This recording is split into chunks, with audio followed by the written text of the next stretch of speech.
Hey there, everybody, and welcome to this. This is a special live edition of Communication and Coffee with me, your host, Chad Eaves. And we're going to cover a couple of different items in this, some perspectives, some stuff on current events. This is a show that is typically broadcast on the YouTube channel. You get that at go to www.chadonyoutube.com. You can also search by my YouTube handle, The Chad Eaves. You can find it that way. Go there and subscribe. You'll get all the notifications when new episodes of this and some of our other programming comes out. And that other programming, we're going to talk about that here in just a minute. One of the things that we really look at focusing on is communication and how it integrates into trying to use here we go. Ta-da! Using the for a purpose. You know, we don't communicate to hear our heads rattle. What I do is I work with people in the areas of business communication. That means we're communicating for outcome. We're communicating to get results. And that is really what drives all of this. Part of what we do for that is we look at different books and we have different activities. This week, we're doing chapter 3 of the Think and Grow Rich, the book by Napoleon Hill. We'll be publishing the 3rd chapter in that this week. Also on Thursday at 11 a.m. Central Time will be a live stream, the first edition of our 3 for 30 series, where we cover 3 topics and we do an introduction, a primer on them, and we do that within 30 minutes. So you can also find that in the live section on that YouTube channel at www.chadonyoutube.com. You can go there, go to the live sections, hit the notify me button, and you'll get updated when that show is going to go live. So let's talk about our first topic here. And we got the events that are coming up. Make sure you sign up for those or go visit them. Also, a quick thing on the Think and Grow Rich book series, we are going to be doing a live discussion and Q&A session within the next couple of weeks. Again, go ahead and subscribe to the channel so that you get the notifications of when that has been scheduled. So, first question I got for you off the top of the broadcast here. It's what's in your pocket. You know, it's not a credit card commercial. I'm not selling anything like that. But literally, when you go out and about, what are some of the important things that you do or do not have in your pocket? Now, this is pretty common. Pretty much everybody has their smartphone in their pocket or in their bag, something like that. It's handy. You can get to it. And why shouldn't you? This is an awesome tool. We all use it all the time, whether it's working, traveling, watching cat videos, whatever you might be doing. But there's also something else that people too often, they don't have with them, that you should really always have in your pocket or in your bag or whatever else. And it's these. Now, for those of you who may not be familiar with this is, these are called pens. And a lot of people don't use them like they used to. You should always have one of these on you. Now, a lot of people will be going, hey, I got my phone. Why do I need to have a pen with me? Well, it's always convenient to be tapping out information on your phone if you're sitting in a presentation or in a meeting, getting directions, you know, whatever it might be. Sometimes you got to open it up, you got to, log into it, go to the app, and then, believe it or not, in that amount of time, you can lose the train of thought and the idea that you had if you're just trying to capture something like that. If you're trying to tap down notes from a presentation, it's not the easiest thing to do. Versus if you do have a pen, you can write it down on something. It's far easier to find something to write on, such as a napkin, a wrapper, a piece of paper, whatever it might be. So these are things that you can find and you can write on. You can even write on your hand or somebody else's hand if you need to. Now, the next step from that, though, from the pen is the pen in the journal. You see, I have a pen and a loop here on my journal. I pretty much carry this with me everywhere because A, I have my pen with me, and B, I have something to write on. So if I'm in a meeting, I need to take notes. Can do that easily. If I need to give someone information and maybe they don't have a phone or I just need to jot it out, I can rip a page out. And also when you're talking to somebody, it's far less disruptive to be taking notes with a pen and looking up and down than it is tapping on your phone and stuff like that. So something to consider in your daily collection of goods that you go out into business with. Pretty much always going to have this nowadays. Always carry a pen. Now, these are pins made by Electrum 1917. It's a German company. The thing I like about these is they're nice quality pins, but they're also only like 3 inches, 4 inches long. So they're easy to stick in a pocket, in a bag, whatever else. I'll include a link here. I don't get anything from them. It doesn't really matter what pin you have, just carry one with you. My rule of thumb is if I have pockets, I have a pin. Obviously, if I'm swimming or going to work out, I don't have a pin with me at that time. But other than that, I almost pretty much always have a pin with me because you never know when you're going to need just to jot some notes. You want to remember something. You need to give information to somebody. Get your pins. Always have them with you. Always have them in your pocket. Have them in your bag, wherever it might be. And ideally, do the journal route. It's something I tell my clients because they get a journal for lots of different reasons. It can be a very tactical, in addition to a strategic tool for communication and also for leadership. So, what's in your pocket? Not a credit card. And in addition to your phone, start carrying a pen with you. Let's see here. Next topic we want to talk about here is staying focused on what matters when it comes to communication. And this is where a lot of people will actually do themselves an injustice here. This is going to be one of the topics that is part of the 3 for 30 session that we're doing on Thursday. Again, that's Thursday at 11 a.m. Central Time, where we do a primer on 3 different communication and communication related topics in 30 minutes. And again, go and subscribe. You get the notifications for that when those come out. This is going to be a live stream on Thursday. But next thing here is, why do you communicate? And a lot of this gets into like the whole what's your why. This has been a big thing the past 10, 12 years, maybe a little bit longer. But you've had books and you've had speakers and TEDx talks and whatever else about what's your why? Why is this? All this other stuff. You need to begin with why. No. The people that care about your why is you and a very small circle of people.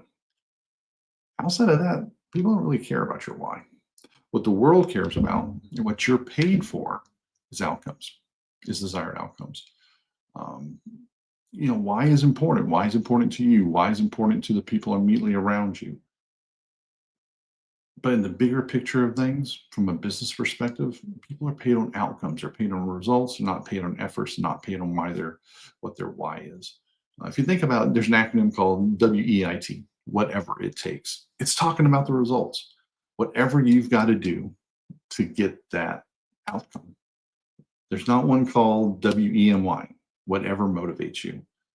When you go buy a product or you buy a service, that motivation, what motivates you, that why for somebody, it's not really that important. You get on a jet, you want to land in the other place. Now, other people should be concerned about that, especially for the fitness of the pilots, like we're seeing in the Air India disaster, unfortunately. But for the most part, when you buy a widget, I want the headphones to work. I don't really care what the why was of the person working the headphones that day. I want it to work. I'm buying it as a product or a service. There's lots of examples of where even like human interest stories at the Olympics. You hear all these stories and stuff like that, but unless that person wins a medal, like you're going to remember, then you're probably not even going to remember that person's story in the first place. You're more likely to remember that they were a medalist, and that's if they're a gold medalist. Usually we don't remember the silver and the bronze medalist. Now, if you're one of the people that has been more focused on the outcome angle of stuff, as opposed to what's your why, it's probably because of one of 2 reasons. You were involved in some kind of endeavor, project, or something like that, where the outcome was really bad. Someone got sick, someone died, someone lost a job, lost a house, nearly lost a house, almost got divorced, ran out of money or close to it, something really significant. Not that your cell phone battery died, like real world stuff that went wrong. And people don't like experiencing that. And we tend to respond as people to pleasure or pain. So that's a pain issue. We don't want to experience that again. That's when we start focusing more on what do I need to do to get the outcome that I want. That is preeminent. That is what's going to, drive what you get compensated, what opportunities come your way. And that's why when we communicate, we need to know what that outcome is for each of us. And there are ways to go through to determine that outside the scope of the day.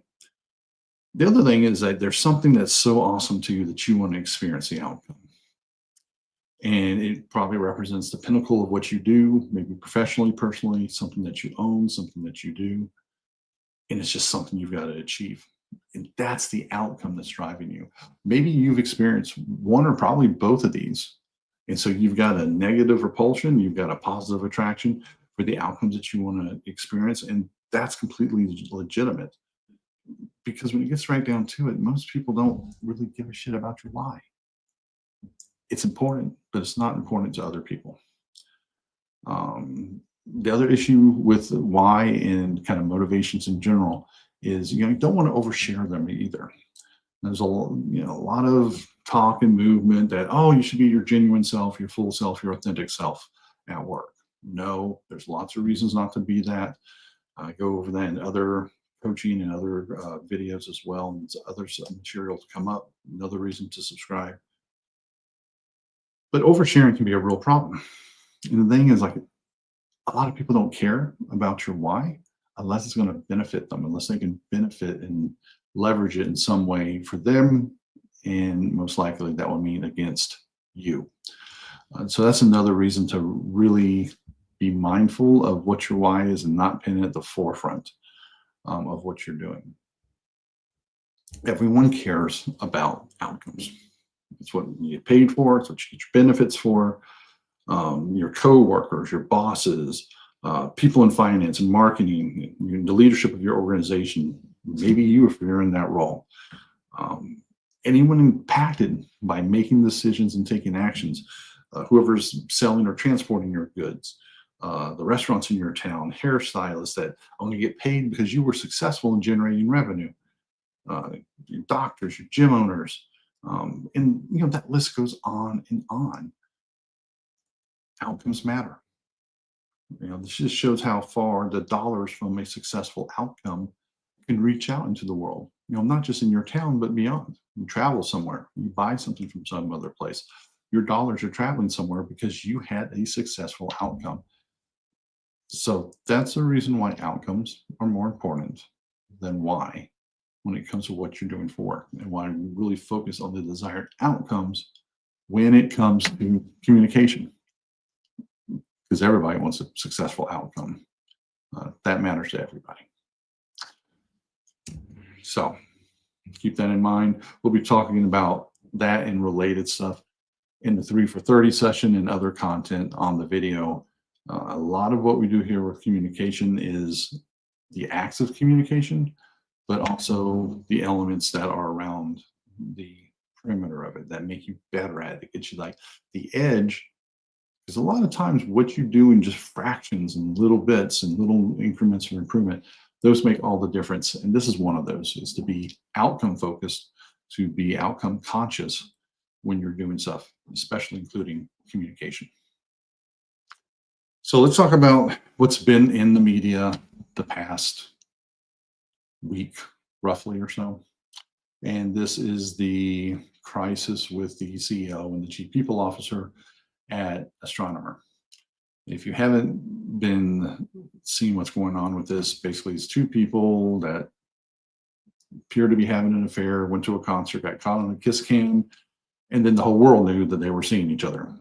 Probably what really drove this was the way they reacted, is what got the attention for people to figure out who they were. Not to say that what they did should be tolerated, completely different issue. But there's been a lot of stuff going on this past week along, what should they have done? What should people do, et cetera, et cetera, et cetera. And so I'm going to throw in some anti-astronomer thoughts. It's not towards the company, it's towards this whole event. First one is an element of self-management. Why do people put in this much thought, this much energy into what happened at this concert? It's not going to impact most people.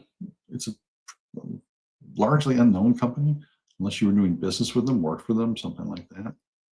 But then so much airplay, especially in the media, was dedicated towards this event. And then on social media as well, there was a lot of activity with people posting stuff one way or the other, like this is what you should do in case of this happens, or this is why it shouldn't matter. Thing is, it doesn't matter unless you are a crisis participant. Now, if you are a crisis participant, that's a completely different ballgame. It depends on what kind you were to whether or not this actually matters. Most of us weren't. It's something to note. Maybe you read about in the Wall Street Journal, and then carry on with your life. Be informed, be aware, but don't be consumed by something that really just, it doesn't matter unless you fall into one of these categories.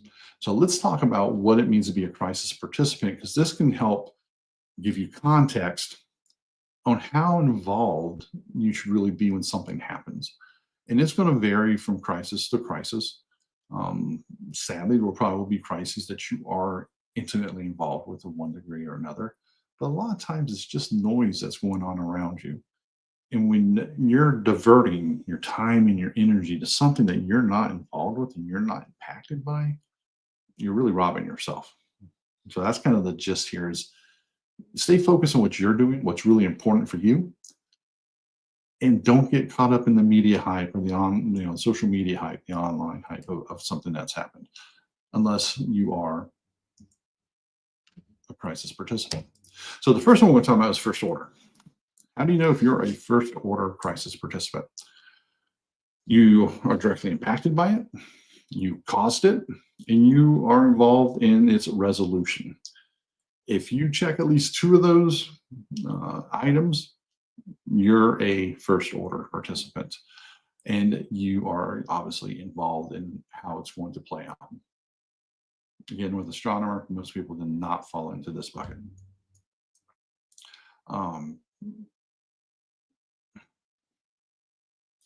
Keep in mind, this isn't condoning what happened. This is talking about as far as how you allocate your energy and your time. We're going to talk about some of the ramifications of what actually happened in a little bit here. But also, we're talking about impact if someone's, been touched by this event. Let's look at the context of it. It wasn't an airline accident, wasn't a food poisoning, wasn't a medicine recall. It was pretty isolated as far as what they did. But if you look at some of the behaviors and commentary on the news and online and stuff like that, it was like tantamount to something really, really, bad and evil in society, which I do not believe it rose up to that level. It's a fairly isolated incident with a fairly small company, and most people didn't know existed. Did it really deserve people's energy? So unless you are directly impacted, you caused it, or you're involved in the resolution of it, you're probably not a first order participant. Examples of that would be leaders of an organization, people that caused the problem, people that may have been injured by the crisis, investors. So this company has a number of investors. They would be first order crisis participants. So then from there, we have 1.5. Now I throw 1.5 in here because nothing happens in a vacuum. And your 1.5 order participant largely going to be spouses and significant others, people that were impacted by what happened. There's going to be some argument and flexibility. Does the spouse of the former CEO of Astronomer, is she a first order or is she a 1.5 order participant? You're not going to go wrong with either one. As far as the crisis in terms of the company, in the business, from a business aspect, I think she's more in the 1.5 than someone that is going to be involved with the resolution. She didn't cause it to the best of our knowledge, what we know. Was she impacted? Definitely, as far as we know. But so that's why a lot of times they're not directly in those roles or those check boxes for a first order participant, or kick them into a 1.5. They're closer than everybody else, but they're not going to have those same roles, responsibilities, and impacts. So the next one is your second order participant. Now, who's this? Now, these are people basically who are collateral damage. You got hit by the spray. You were walking down the street with someone, through a water balloon, and you got wet. That's kind of what a lot of these people are in that role of. Now, in this situation, who would be a second order participant? Someone that's been damaged or has the potential to get damaged, and they really don't have a lot of influence. They have some, but it can vary greatly. So we're talking about employees, partners, vendors, regulators. Customers could float between that level one, that first order participant, and that second order participant, depending on how significant of a customer they are.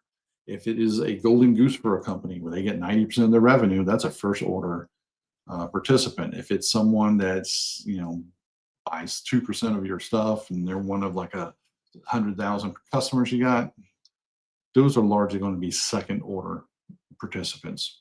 And there can be some mobility between those levels for a customer. And what can be interesting too is there's other people that can transition for this. A regulator, if they if something falls under their purview, they can move up into being a first order participant. Usually in a trauma, like the immediate resolution of a situation. In a business sense, you don't necessarily have a regulator in a situation like this getting involved. But if it's something like an accident where people are harmed or killed or something like that, that can be a different situation.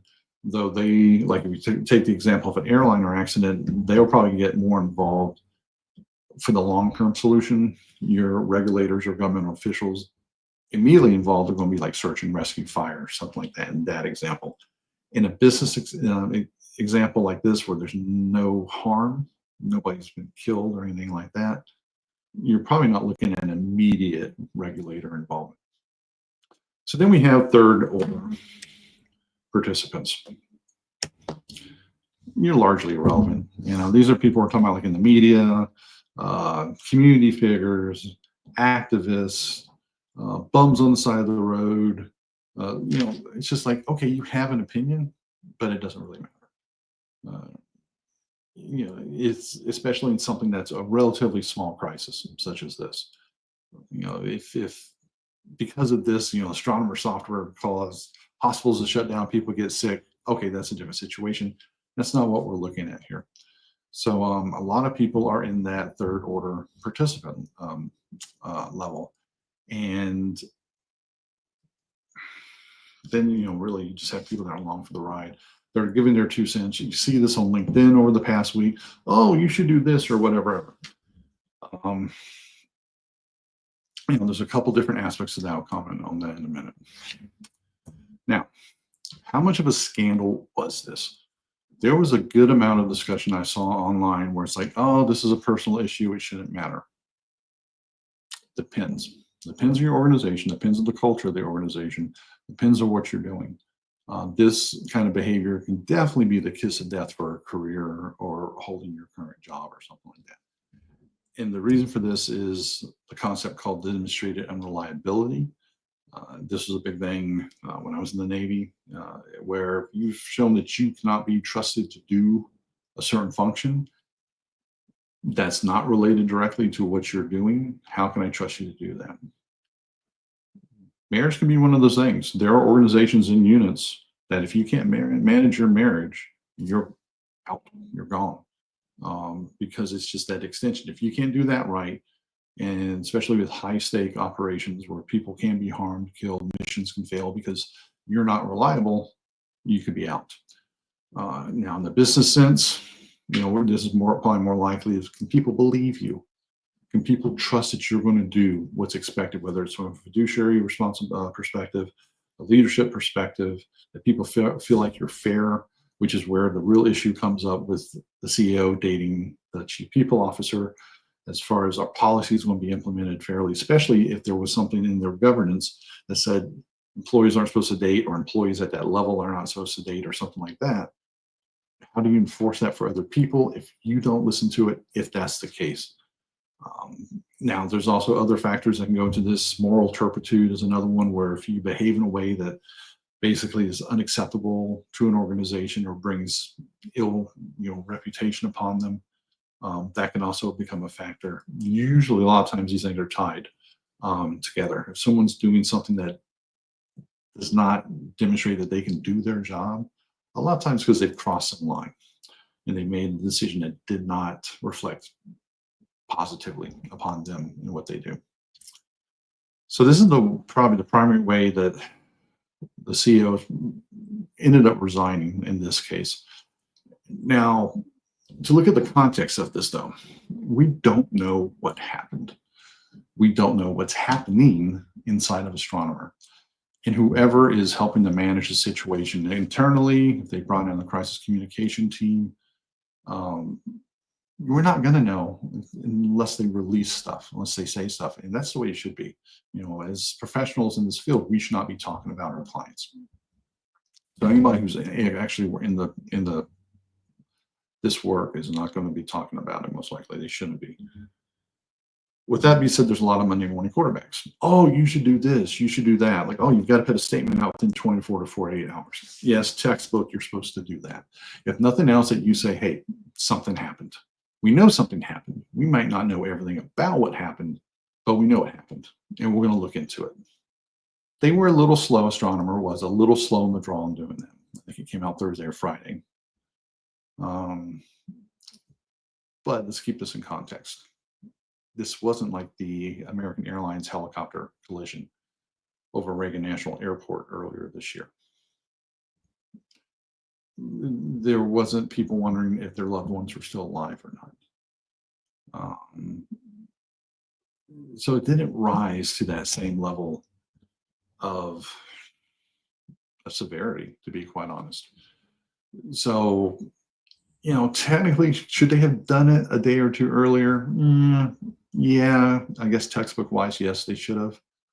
It would not hurt anything. It kind of makes you wonder, do they have someone in that role on board to the organization, or do they have a relationship with a crisis expert, crisis professional that would be able to take that up? Probably stuff we'll never know, to be quite honest. And also when it's talking about, what needed to be done, somebody should have been fired or somebody should have been this, that. We don't know the details. We don't know the employment agreements. We don't know the law in these situations. And this is in New York. Don't know what New York and what might happen in New York. Some different happens in Idaho. Who knows? We don't. Don't know the histories of the organization, of the individuals. We don't know what initiatives are underway at that company to where certain people may be too valuable to punish, rightly or wrongly. That sometimes can be a factor. We don't know who's cracking the whips. Is it the investors? Is it the board of directors? Is it the other executives? These are other elements that we don't know about. Also, I mentioned earlier, whatever legal exposures that may be going on here.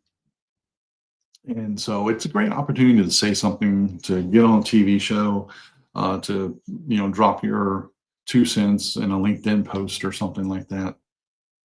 But really, with a large grain of salt, because we can take and we can apply these templates that we learn as communication professionals, and they can be useful, but there's something that we're operating in the darkness.